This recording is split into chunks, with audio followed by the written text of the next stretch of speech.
Before we conclude, of course, we have at the end the $50 draw. Before that, we have the OBRF award. Prior to that, I wanted to say some final words about the conference and show you some pictures, some of the pictures, inshallah. This is a note from one of the sisters.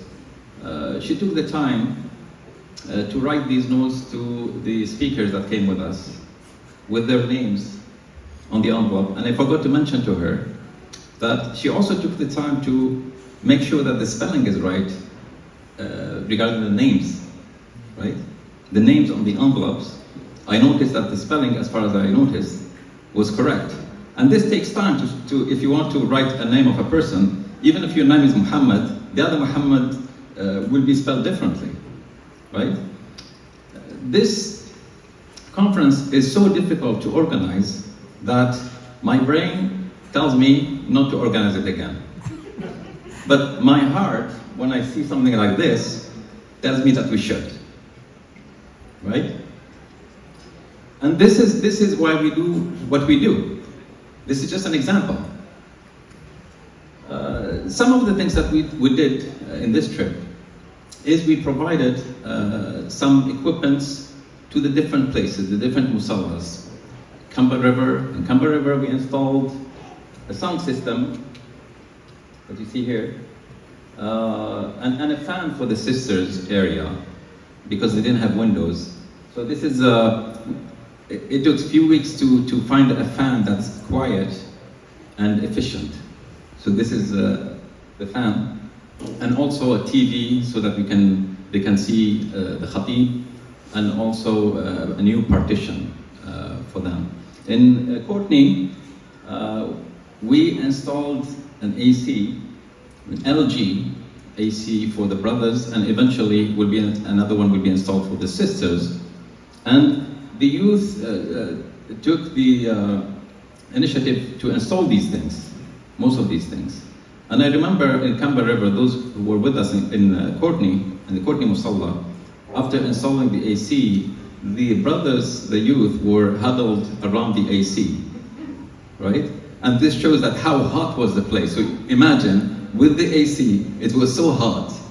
Imagine without the AC. We also sent some carpets to Duncan a while back, $1,000 worth of carpets. And I want everyone to make dua for the people who donated the money to make this happen, right? And also for those who actually did the installation.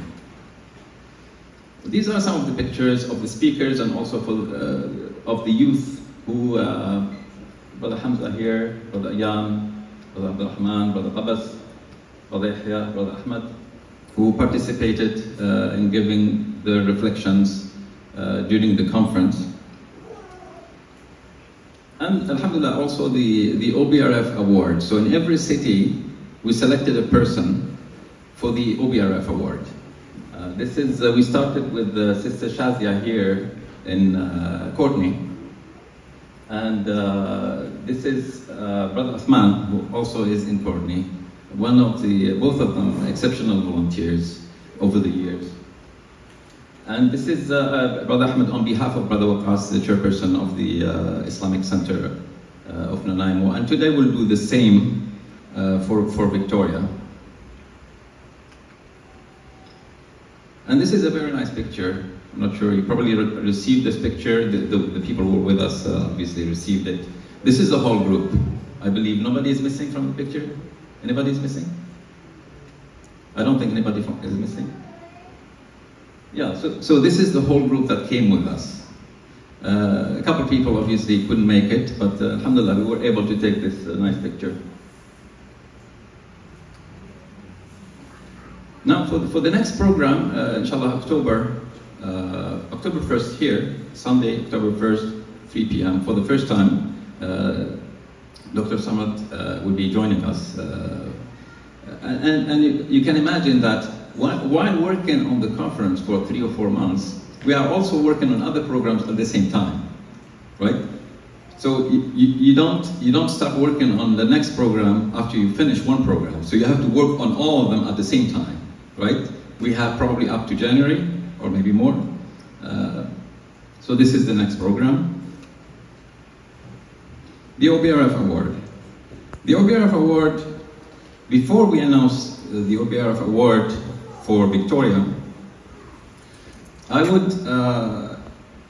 have to give you an introduction on what happened during our trip to Up Island.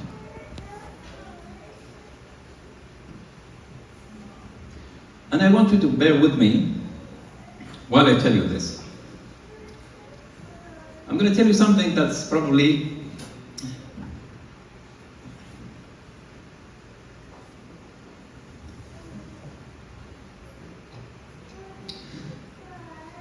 the most difficult thing I had to say in recent memory. So bear with me, inshallah. If I stop talking for a bit, bear with me.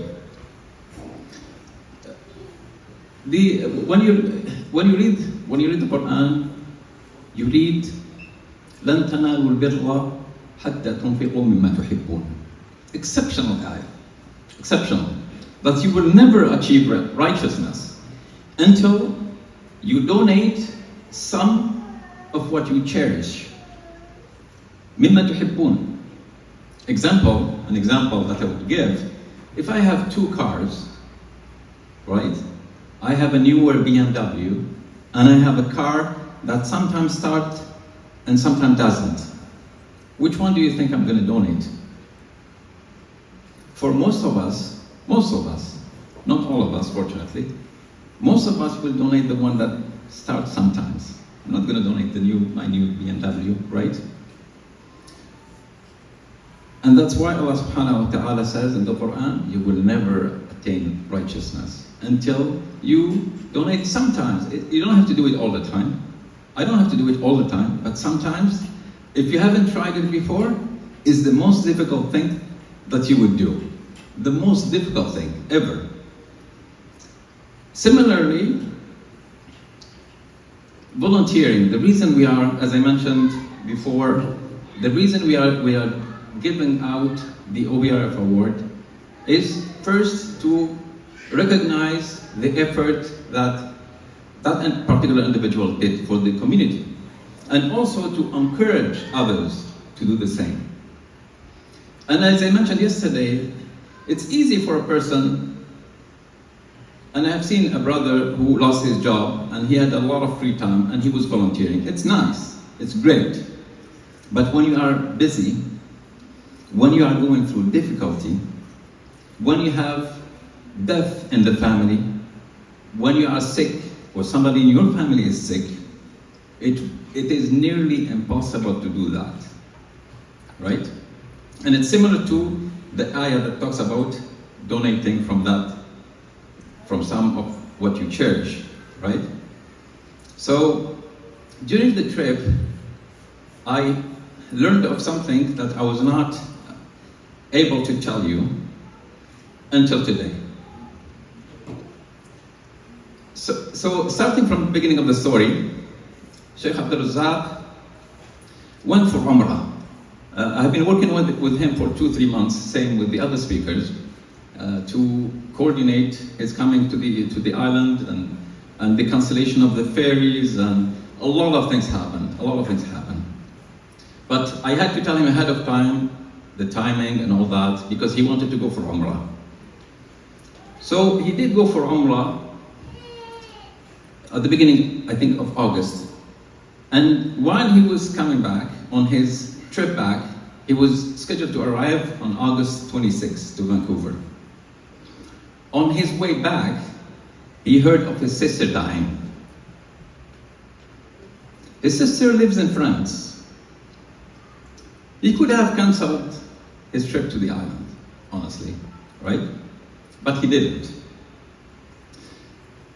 So his sister passed away, and he couldn't really change his trip, right? He was traveling. He was already traveling. There's no way he could have made other arrangements. So his father and he's from Morocco originally. So his father in Morocco dug a grave beside her mom.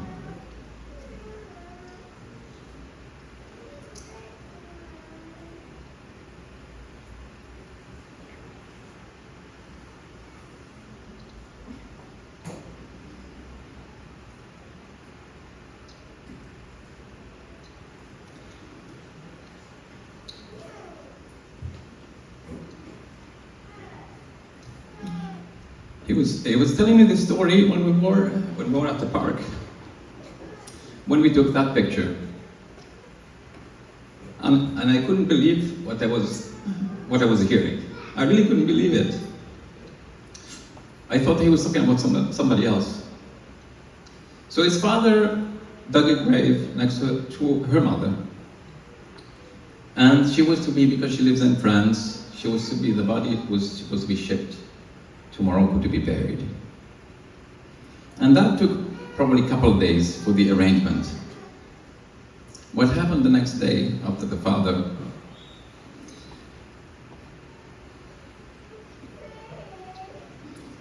dug the grave, the father died.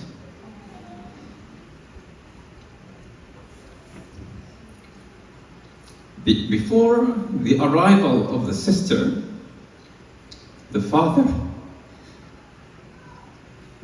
was buried beside his wife in that grave that he dug himself.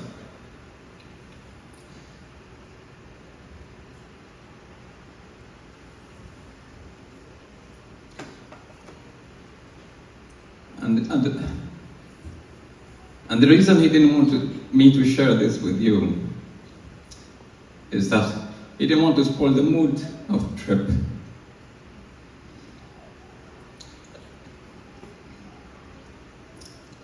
And I can't even believe that he managed to be with us during the whole trip. And we didn't even notice, maybe some of us, that he was grieving, he was suffering, right? I was probably crying the last couple of days.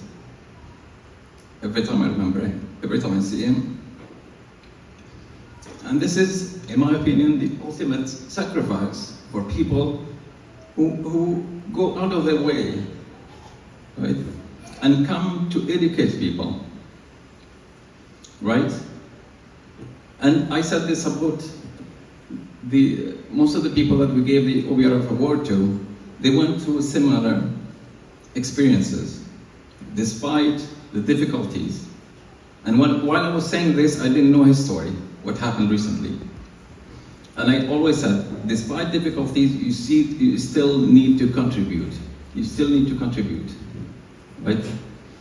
And I cannot find a better example to give to people other than what Sheikh Abousaleh did, right?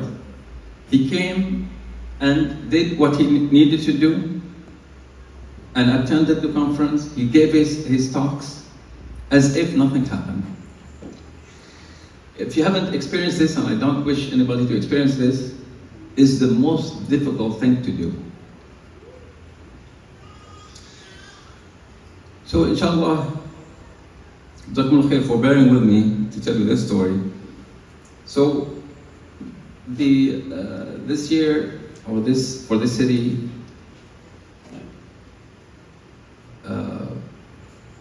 the OBRF award will be awarded to one of the sisters, alhamdulillah, again.